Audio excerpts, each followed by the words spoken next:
Assalamualaikum warahmatullahi wabarakatuh. Saya Ali Krisnajati Winata Kusuma, mahasiswa Ilmu Al-Quran dan Tafsir semester 5. Di sini saya akan mereview kelompok 10, yaitu Jurnal Metodologi Tafsir Al-Wasit, sebuah karya besar Grand Syekh Muhammad Said Tantowi. Dalam jurnalnya Al-Furqan, Jurnal Ilmu Al-Quran dan Tafsir, volume 1 nomor 1, Juni 2018, halaman 41 sampai 55. Yang reviewernya yaitu kelompok 10, Muhammad Abdillah Arfan dan juga Sabrina Hasisani. Di sini saya dan teman saya akan mereview jurnal tersebut. Selanjutnya yaitu lanjut kepada pendahuluan, di mana penulis menuliskan di masa Muhammad Abduh terjadi fenomena dinamika tafsir di dalam dunia Islam, khususnya ini di kota Mesir, yaitu mengalami perubahan yang luar biasa. Muhammad Abduh dalam kajian tafsirnya ternyata mendapat respon yang beragam dari kalangan para penafsir lainnya. Ada yang mencerca atau mencaci gitu kan, ada juga yang memuji langkah-langkah pembaruannya. Meskipun banyak penafsir yang terpengaruh dan hampir tidak ada karya kitab tafsir yang sesuai dengan apa yang telah diusung Muhammad Abduh ini. Menurut penulis tafsir Al-Manar, karya Abduh dan muridnya yaitu Rasyid Ridho tidak mampu menjadi representasi dari semangat pembaharuan yang dibawa Muhammad Abduh sendiri. Metodologi yang diusung Muhammad Abduh itu ialah metode pembebasan dari taklid buta. Nah, menurut Muhammad Abduh, kitab-kitab tafsir yang sudah ada tersebut tidak sesuai dengan mata penafsir. Pada tahun 80-an, lahir sebuah karya tafsir yang menurut penulis adalah sangat fenomenal. Karenanya, tafsir tersebut ditulis dengan menggunakan metodologi yang tidak seperti biasa pada umumnya.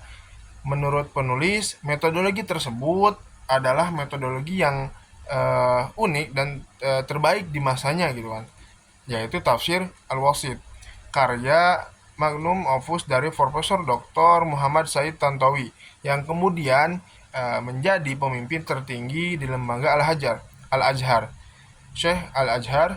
Dan makalah sederhananya akan mengulas sedikit tentang metodologi tafsir Al-Wasit tersebut.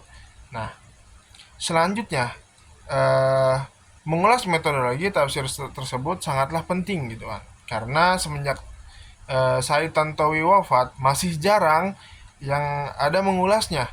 Untuk itu, di tengah terbatasnya referensi, penulis akan semampunya mengulas metodologi itu, sebab menurut penulis dengan menulis metodologinya maka akan terbukti bahwa tafsir Al-Wasit adalah tafsir yang paling baik metodologi dan isi tafsir-tafsirnya itu pada masanya, pada masa Said Tantowi.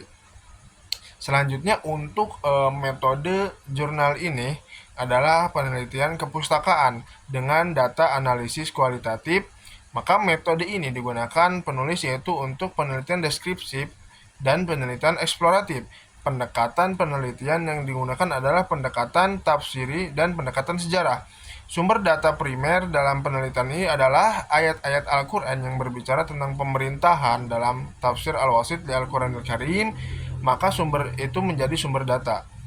Sekundernya yaitu adalah data pelengkap yang diperlukan untuk menafsirkan dua pokok seperti teks hadis dan data yang berkenaan dengan penelitian yang telah diteliti.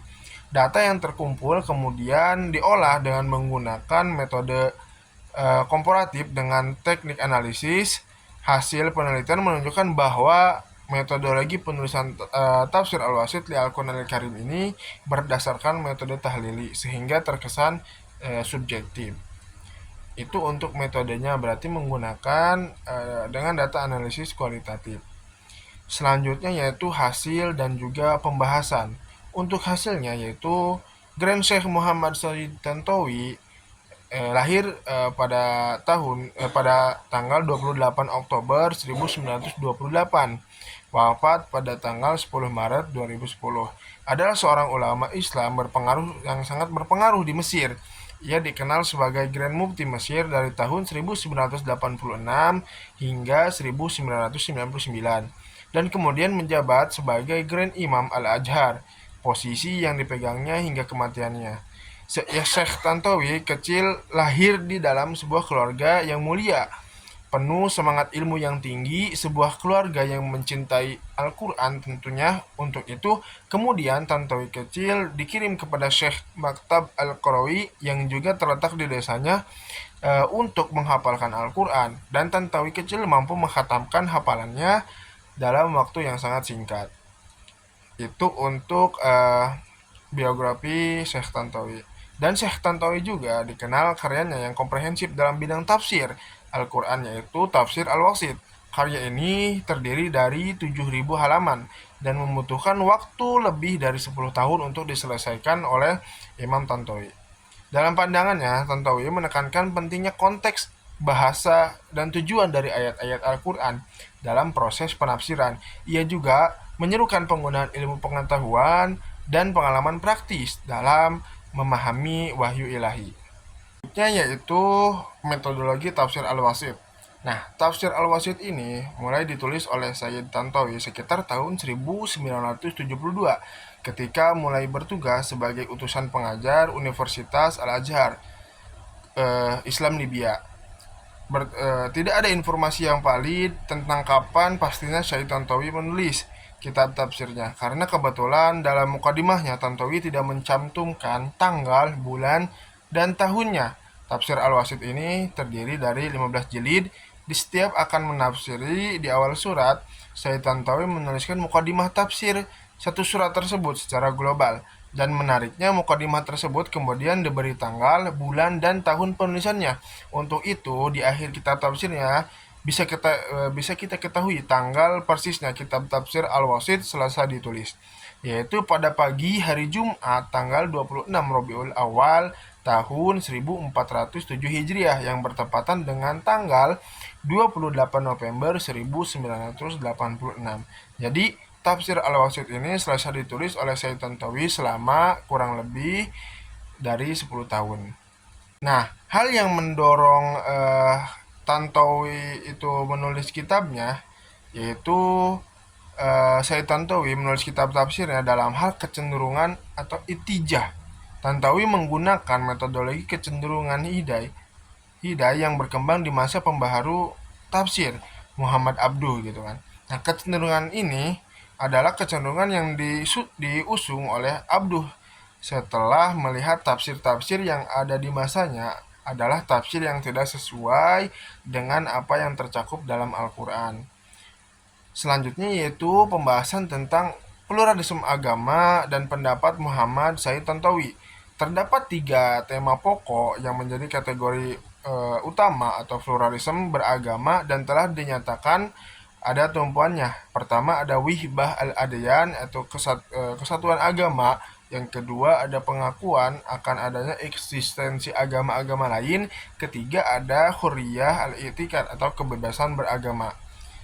Yang pertama adalah kesatuan agama. Nah, prinsip dari pluralisme agama yang pertama adalah wihdah al-adyan, kesatuan agama, yaitu suatu paham yang mengajarkan bahwa semua agama meskipun berbeda-beda tetapi semua bermuara pada satu kebenaran, yaitu ketuhanan gitu kan. Agama-agama yang ada pada hakikatnya adalah pintu-pintu menuju Tuhan.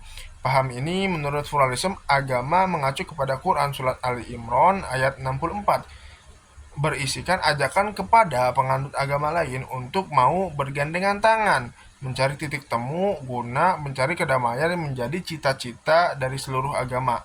Dalam penafsirannya, Quran Surat Ali Imran ayat 64 ini, Muhammad Sayyid Tantowi menegaskan bahwa ayat ini bertujuan untuk mengajak para ahli kitab agar kembali kepada komitmen mereka untuk menyembah Tuhan selain Allah. Dan dalam penafsiran ini, Tantowi menyatakan bahwa penafsiran dari Quran Surat Ali Imran ayat 64 ini tidak bisa kita pisahkan dari ayat sebelumnya, karena ayat sebelumnya berbicara tentang bagaimana hakikat penciptaan Nabi Isa yang oleh Allah perumpamaannya hanya seperti menciptakan Nabi Adam yang tanpa bapak dan ibu. Oleh karena itu merupakan sebuah kesalahan besar kalau dilahirkannya Nabi Isa tanpa bapak merupakan tanda bahwasanya Isa adalah anak Tuhan. Adanya kesalahan-kesalahan dalam pemahaman seperti inilah yang menyebabkan turunnya Quran Surat Ali Imran ayat 64 ini mengajak semua penganut agama kembali kepada komitmen yang telah mereka janjikan pada masa lampau, bukan untuk berdialog dengan proses tawar-menawar antar keyakinan masing-masing. Nah, dalam tafsirnya, Tantawi juga menegaskan bahwa para nabi dan rasul terdahulu sudah sepakat membawa risalah dan substansinya sama-sama menegaskan Tuhan gitu kan. Dan ini menurutnya sangat banyak diceritakan dalam Al-Quran. Yang kedua itu ada pengakuan dan keselamatan umat non-muslim.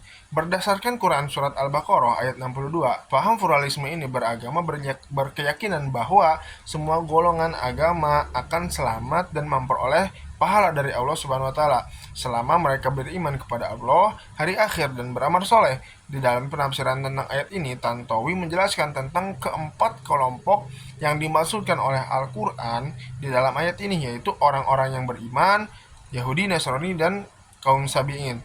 Nah, Tantowi menjelaskan bahwa kaum yang belum datang kepadanya dakwah Islam dan ia berpijak kepada keyakinannya pada saat itu, maka ia berada dalam lindungan ampunan Allah gitu kan. Namun bagi kaum yang telah sampai kepada mereka dakwah tentang Islam dan mereka tidak mengikuti dan tetap saja berpegang kepada ajaran mereka sebelumnya, maka mereka mendapatkan azab dari Allah. Hal ini dikarenakan Islamlah yang menyempurnakan ajaran-ajaran yang datang sebelumnya. Selanjutnya yaitu ada kebebasan beragama atau huriyah al-i'tiqad. Al-i'tiqad. Faham ini mengajarkan bahwa ajaran Islam tidak memaksa manusia dan menjadikan Islam sebagai satu-satunya agama di dunia ini. Setiap usaha pemaksaan terhadap suatu agama akan mengalami kegagalan. Sebab itu bukan saja hanya menyalahi hukum kebiasaan gitu kan, tetapi juga bertentangan dengan kehendak Tuhan. Kesimpulan ini didasarkan pada Quran Surat Al-Baqarah ayat 256, La ikraha fid din. Nah, Muhammad Said Tantawi di dalam tafsirnya Quran Surat Al-Baqarah ayat 256 ini mendukung pendapat yang mengatakan bahwa tidak ada pemaksaan dalam beragama Islam. Menurutnya ayat ini dikarenakan ayat sebelumnya yaitu ayat kursi ayat 255 telah memuat dan menjelaskan tentang keesaan dan keagungan Allah, sehingga orang-orang yang memiliki hati dan akal yang sehat memperhatikan dan mendalami ayat ini pasti akan beriman kepada Allah dan menjalani syariat tanpa paksaan. Menurut Tantawi, pemaksaan dalam memeluk agama tidak akan mendatangkan faedah. Menurutnya, keterpaksaan dan sifat keberagaman adalah dua hal yang berbeda. Apabila keduanya digabungkan, keduanya tidak akan bermanfaat bagi yang lain. Apabila itu tidak akan bermanfaat gitu kan bagi yang lain. Oleh karena itu, keduanya harus dipisahkan. Tantawi menambahkan bahwa dalam ayat ini Allah Subhanahu wa taala juga telah menekankan kepada kita bahwa dengan adanya dakwah maka menjadi jelaslah antara yang hak dan juga yang batil, antara kebenaran dan juga kebatilan, sehingga tidak perlu bagi kita adanya paksaan dalam mengikuti yang hak karena semua umat manusia telah mengetahui jalannya masing-masing gitu kan, dan juga konsekuensi dari pilihan jalan yang ia pilih. Mungkin itu saja penjelasan dari saya. Penjelasan selanjutnya yaitu akan disampaikan oleh rekan saya. Selanjutnya yaitu ada kesimpulan. Muhammad Sayyid Tontowi dalam tafsir Al-Wasit menggunakan metodologi tafsir bil ma'thur yang mengutamakan penafsiran Al-Quran dengan Al-Quran itu sendiri, hadis Nabi, dan pendapat para sahabat serta tabi'in. Ini menunjukkan komitmennya terhadap sumber-sumber otoritatif dalam penafsiran.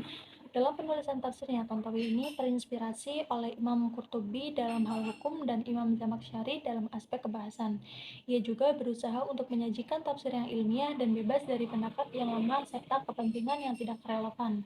Tontowi ini menerapkan pendapat komparatif dalam penjelasannya dengan memberikan penjelasan yang cukup mengenai lafaz-lafaz Al-Quran, makna yang terkandung, serta asbab al-nuzul jika ada.